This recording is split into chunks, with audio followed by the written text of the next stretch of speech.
강원도 현안과 이슈를 심도 있게 들여다보는 시간입니다. 강원도 주요 지자체들의 제2혁신도시 유치 경쟁이 과열되고 있습니다. 정부에서는 아직 뚜렷한 정책을 내놓고 있지 않지만 제2의 도약을 준비하는 지자체로서는 혁신도시 유치를 절대 빼놓을 수 없다는 건데요. 이번 시간 전문가들과 함께 과열 양상으로 치닫고 있는 제2혁신도시 유치 경쟁에 대한 이야기 나눠보도록 하겠습니다. 스튜디오에 황영주 강원일보 국장님, 최충익 강원대학교 행정학과 교수님 자리하셨습니다. 안녕하십니까? 안녕하십니까? 네, 교수님, 도내 주요 지자체들의 이제 제2혁신도시 유치전이 본격적으로 좀 시작이 됐다고 하는데 아직 뚜렷한 정책이 나온 게 아님에도 불구하고 이렇게 유치전에 뛰어든 지자체들 간 과열 양상 조짐을 좀 보이고 있다고 들었습니다. 도대체 이 혁신도시가 무엇이길래 이렇게 좀 지자체들 간의 유치에 사활을 좀 걸고 있는 건가요? 그 혁신도시는 크게 두 가지로 가장 핵심적인 개념을 설명할 수 있을 것 같은데요. 네. 첫째는 그 정부의 주요 공공기관들이 지방으로 이전하는 것이고, 또 하나는 이 이전된 공공기관들이 해당하는 지역 내에서 시너지 효과를 내면서 지역 경제를 활성화한다라는 측면을 가질 수 있겠습니다. 네.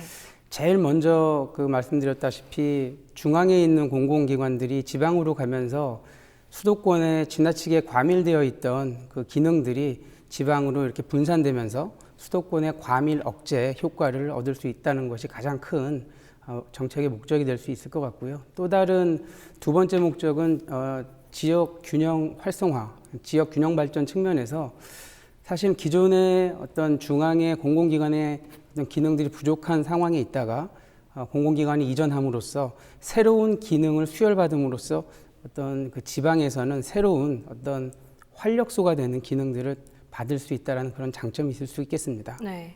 그래서 지역에서는 어떻게 보면은 지역 경제의 큰 활성화, 활력 요소가 될 수 있는 그 기능들을 받기에 당연히 혈안이 될 수밖에 없는 상황이다라고 생각이 듭니다.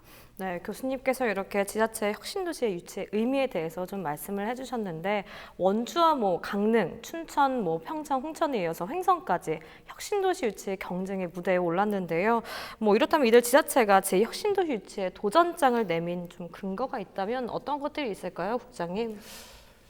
지금 최근에 이제 인구가 급격히 감소되고 있고요. 네. 인구 감소로 인해서 이제 고령사회를 넘어서 초고령사회로 진입하고 있는 가운데 심지어 일부 지역 같은 경우는 이제 지방 소멸이 될 위기에 놓여 있는 상황에서 혁신 도시라는 유치는 정말 이보다 더 좋은 호재는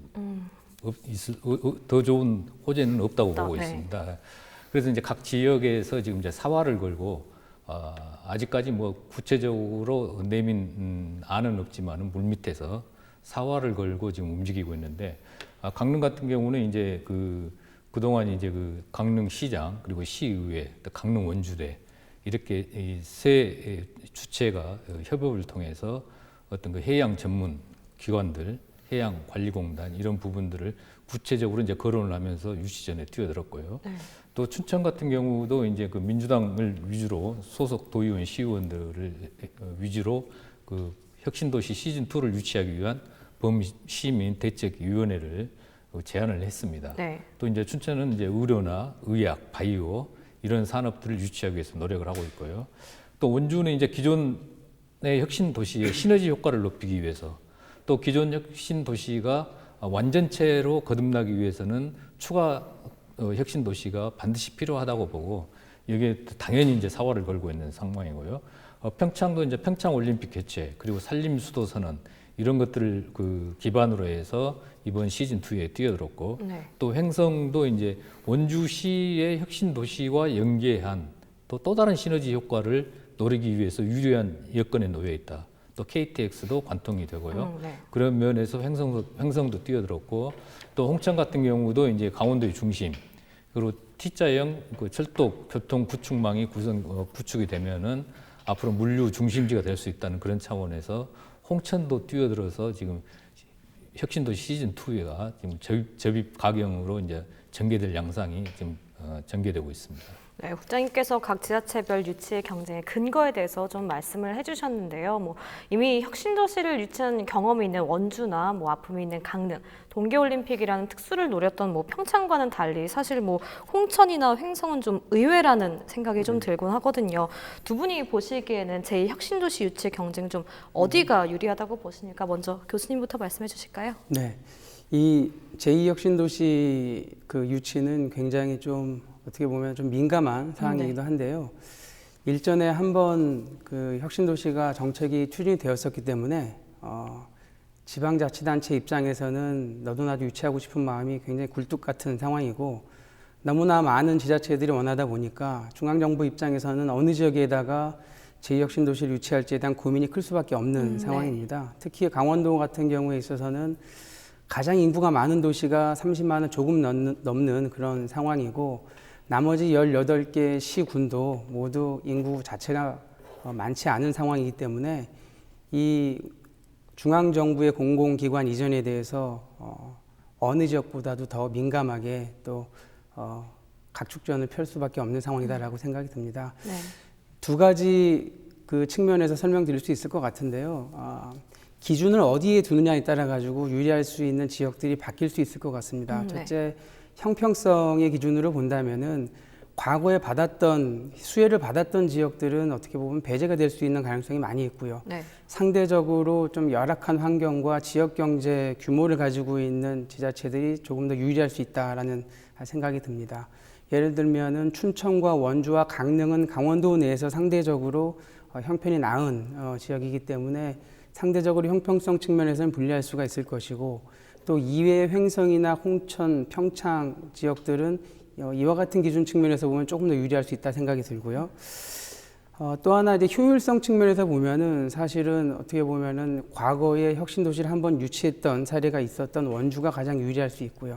또 경부고속도로 축이라든지 또 강릉 원주 철도도 있고 기반 시설도 잘 갖춰져 있기 때문에 여러 가지 여건 측면에서 원주가 나은데 이것이 형평성 측면이라는 가치와 충돌했었을 때는 또 다른 양상으로 빚어질 수 있다는 점이 될 수 있겠습니다. 그래서 이 형평성 제고와 효율성 향상이라는 이 두 가지의 판단 기준에 대한 중심들을 중앙정부에서 어디에다가 더 저울추를 무겁게 둘 것인지에 따라서 향후의 양상이 좀 많이 바뀔 수 있겠다 생각이 듭니다. 네, 국장님께서는 좀 어떻게 하시나요? 지금 이제 제2혁신도시 유치 경쟁이 어디가 유리하느냐는 질문을 해주셨는데 저는 똑같다. 동일한 선상 위에서 출발한다라고 보고 있습니다. 그래서 예를 들면 이제 방금 전에 교수님이 효율성 측면에서 원주 혁신도시가 유리하고 형평성 차원에서는 어떤 뭐 춘천, 원주, 강릉을 제외한 다른 지역이 유치될 수 있다고 생각하는데 한다고 말씀을 드렸는데 저는 이제 이건 모든 것을 다 떠나서 6개 지역이 다 똑같다. 누가 특화된 유치 전략을 내밀고 누가 맞춤형 유치 전략을 제시하느냐. 거기에 따른 유치 그 성패가 달려 있다라고 보고 있고요. 네. 강원도에서 이제 그 각 시군의 그 유치 경쟁을 감안을 해서 이제 용역을 준 걸로 알고 있습니다. 그래서 이 용역 결과를 이제 나오면은 대략 이제 짐작이 되겠지만은 구체적으로 뭐 1차처럼 어느 지역 유리하다 이런 구체적인 발표는 발표할 계획이 없는 것으로 알고 있습니다. 네. 그래서 이제 더군다나 사실상 모든 기회는 균등하다고 보고 있고 또 이제 그 원주 혁신도시 같은 경우에 이제 공공기관이나 업무 협약 이런 부분들이 그동안에 혁신도시로서의 기능을 해 왔는데 이게 이제 완전체로 거듭나지 못하고 있는 현 상황이거든요. 이게 이제 원주뿐만 아니라 지금 혁신도시가 전국적으로 자리를 잡지 못하고 있는 상황에서 혁신도시가 완전체로 성공을 안착하기 위해서는 아무래도 기존의 혁신도시 또는 그 주변 시너지 효과가 크지 않을까라고 이렇게 저는 개인적으로 생각을 해보고요. 그럼에도 불구하고 모든 시군이 동등한 위치이기 때문에 맞춤형 특화 전략을 반드시 필요하다 이렇게 보고 있습니다.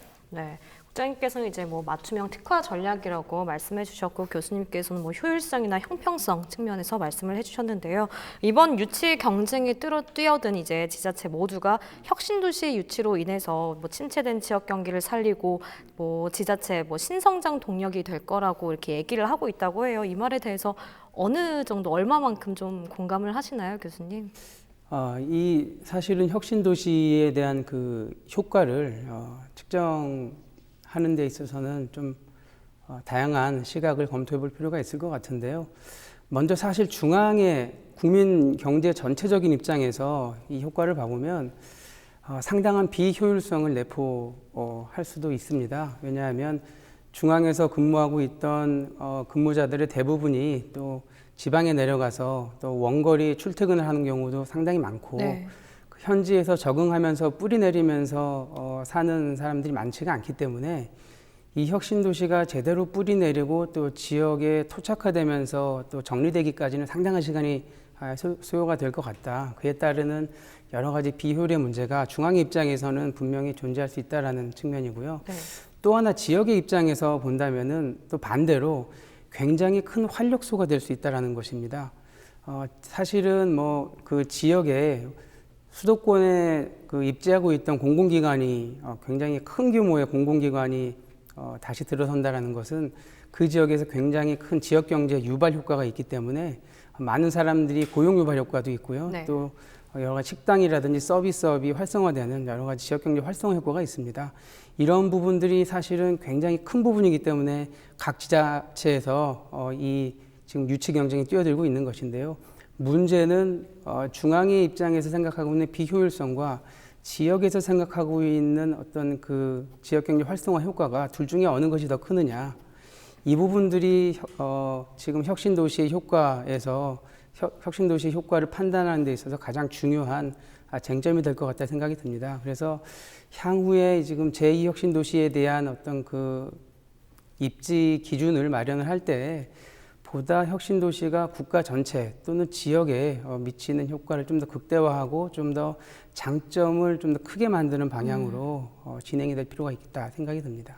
문제는 제 혁신도시의 유치를 둘러싼 지자체 간 과열이 계속 이제 향상이 되고 있는데 아직 중요한 건 제 혁신도시에 대한 뚜렷한 방안이 아직까지 나오지 않고 있다는 겁니다. 벌써부터 치열한 유치 경쟁 우려 목소리가 있는데 이 부분에 대해서는 좀 어떻게 보신지 먼저 교수님부터 말씀해 주실까요?